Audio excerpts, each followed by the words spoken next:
Apple came out with 2 new MacBook Pros today. Are they any good? Let's talk about them.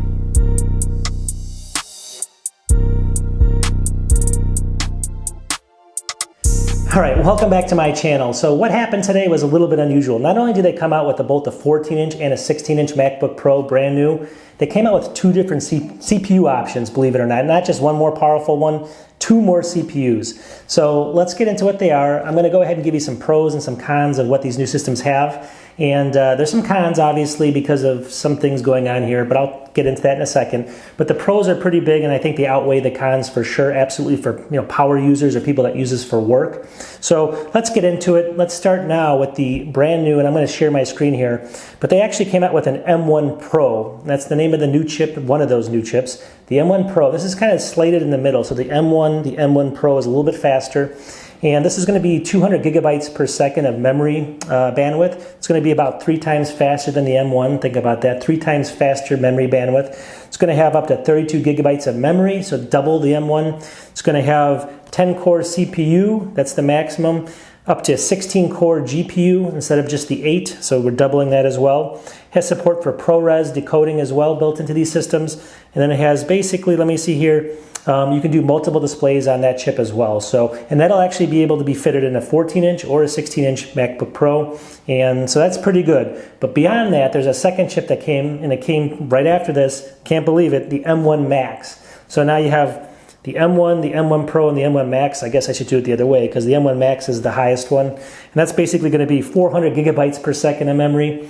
That's going to be 6 times the speed of the M1, the original M1, and then up to 64 gigabytes of RAM on that. Think about that. You can only get 16 now, and it's blazingly fast. 64, and then 10-core CPU and up to 32-core GPU, which is crazy fast. If you're doing video editing or game development, 32-core GPU and crazy fast. So that's really cool. Those are all positives. The 14-inch is going to be a 14.2 actually. 16 is going to be a 16.2 inch actually, so a little bit bigger. Now these are actually going to be XDR, and they're going to be mini LED displays. This is crazy as well. So 120 hertz refresh rate. Think about that. 120. It's going to be dynamic, so it only comes on when you need it to come on for battery life. And then, so let's take a step back. There's 2 different models we're talking about. So the 14-inch, which is going to be the 14-inch new MacBook Pro, it's going to be 3024 times 1964 as far as the resolution. And then the 16-inch is going to be 3456 times 2234. Got to look at my notes. That's going to be for the 16-inch. So obviously it's going to have a little bit more pixels, but a bigger screen. But they always kind of stay within the same thing. 16-inch is going to be about 4.7 pounds in weight, and then the actual 14-inch is going to be about 3.5 pounds. Now the big thing here, it's a huge change, is the ports. Think about the ports. It's going to now come with basically an HDMI port, which we always wanted, right? It's going to come with Thunderbolt 4 port on one side, and then it's going to come with an SD card. SD card, we always wanted one. And then on the other side, it's going to have a headphone jack, and then 2 more Thunderbolt 4 ports.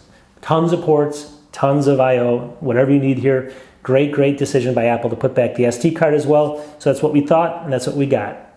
Oh yeah, and the one thing I forgot to mention is on the M1 Max, you can do up to 3 external displays. On the M1 Pro, you can only do 2 external displays. Just keep that in mind with the displays. And then also, there's actually a notch. This is one thing people may not like. There's a little notch on the screen. I'll show it to you here. And I don't know why they did that, but they made it a little bit less bezel, but they put a notch in. So if you don't like the notch, you may not like this. All right, another big update is the camera. We've always been asking for this. New one's going to be 1080p.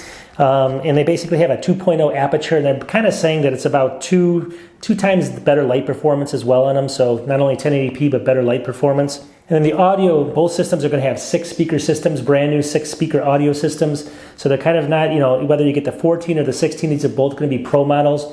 And so it really depends on what you need there. But if you want something that's more portable, go with the 14 obviously versus the 16. But they're going to be very similar systems. You can get them spec'd out that way. All right, the SSDs are crazy too. It says up to 7.4 gigabytes per second, so 2.5 times basically what the old ones could do. 7.4 gigabits per second for a SSD drive. Think about that for a second. I mean, normal SSD back in the day did 512. It's 14 times the speed of that. So crazy fast SSDs in these things. Are you going to pay for it? We'll find out.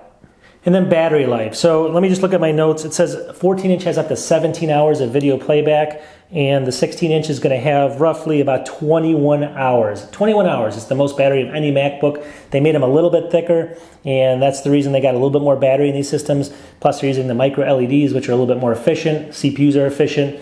Pretty crazy. 50% charge in 30 minutes as well on these systems. So now let's get into what the systems are behind me, because I just want to show you that. I'll get into that second what the actual negatives are, but I just need to show you here first. All right, so let's go to Apple's website. This should be available in about a week or so. Obviously, if you're watching this in the future, you're going to see that it's already available. Some of the cons, though, this is the cons. So here's the lineup. You can see all three of them. So here's the original M1 MacBook Pro 13-inch. I actually had owned that for a while. Here's the MacBook Pro 14, the brand new one, and the MacBook Pro 16 right here. Now, the one thing you're going to notice right away, and this is the thing I said that could be an issue, is this is from $12.99, but they made the 14-inch. They're not going to make that like 13, or they're making that from $19.99 or $2,000 it starts at. So it's going to be kind of more of a pro version. And then obviously the MacBook Pro 16 is going to start around $2,500, I'm sorry. And that's going to be obviously for the base of that. So that's very comparable, I guess, to like the original MacBook Pro 16. But at the same time, if you were hoping to get a 14 for the same price down here as a 13, I don't know if they're going to get rid of this eventually over here and just only offer this. That's the problem. If you go down here, like you said, both of the 14-inch and the 16-inch right here can have they both can go up to 10 cores on the CPUs, 32 cores on the GPUs. Up to 8 terabytes versus 2 terabytes on the on the M1, so up to 8 terabytes configured storage. So it's crazy here. If you look at this, they're basically identical, except for there's a little bit bigger battery over here on the 16-inch. But the two new ones are very similar. Obviously, the weights are different down here. But the reason for that is they don't care. You can go with either the M1 Pro or the M1 Max on both of these systems.